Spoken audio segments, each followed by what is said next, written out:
Hey guys, my name's Mark Poole. Thanks for checking out my video. Today we're going to discuss aortic stenosis. A stenosis in medical terms is simply a narrowed area. You can have lumbar stenosis, which is a tight area of the lumbar spine, which can create pain or numbness and tingling.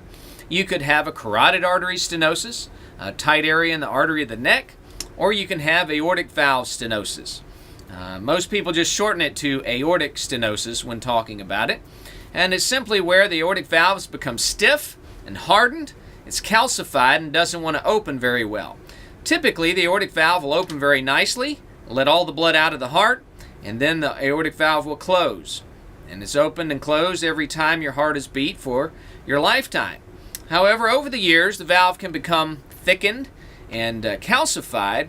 Now, it's not like you ate too much calcium or took too many vitamin supplements or something like that. It's a complex interplay of factors, things like diet, cholesterol, immune system, inflammation, stress, genetics, and for some patients smoking.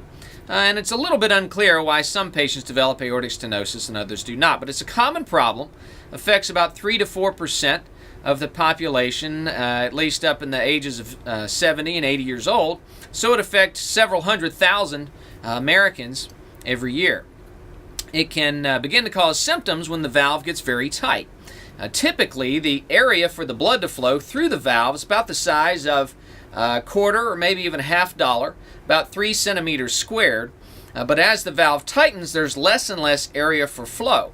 Keep in mind that this is the cross-sectional area for where the valve is trying to open, and it gets to a point where it simply will not open past that point, and that's where you get the tightened area. It can be down to the size of a peanut or roughly a straw. So imagine all the blood trying to get to your brain, down to your toes and back, trying to get through a straw. It creates extra work for the heart, can eventually make the heart start to wear out, and can cause symptoms for the patient, such as shortness of breath, chest pain, or the propensity to feel dizzy or even pass out, which in medical terms we call syncope.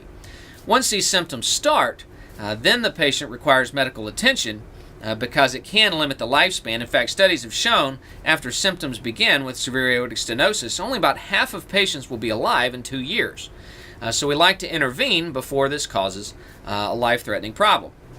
Murmur often is the first indicator that there's any degree of stenosis, but it may or may not indicate that there's an actual problem yet. An echo is often done, which is a fancy ultrasound that can show the inner workings of the heart and will show if that valve is stiff.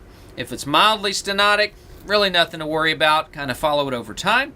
If it becomes moderately stenotic, then we'll want to follow it more closely. And once it's severely stenotic by measurements, then we want to follow it very closely and help to identify when the patient first has symptoms so that medical attention can be brought.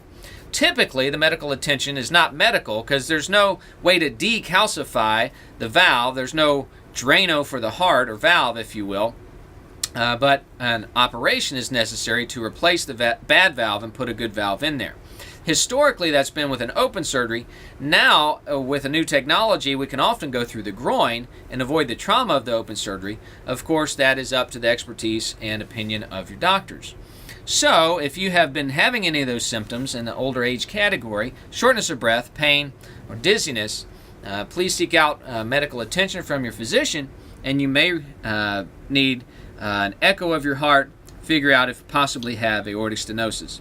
If you have any questions, please feel free to contact or email me. Be happy to correspond with you. Have a great day.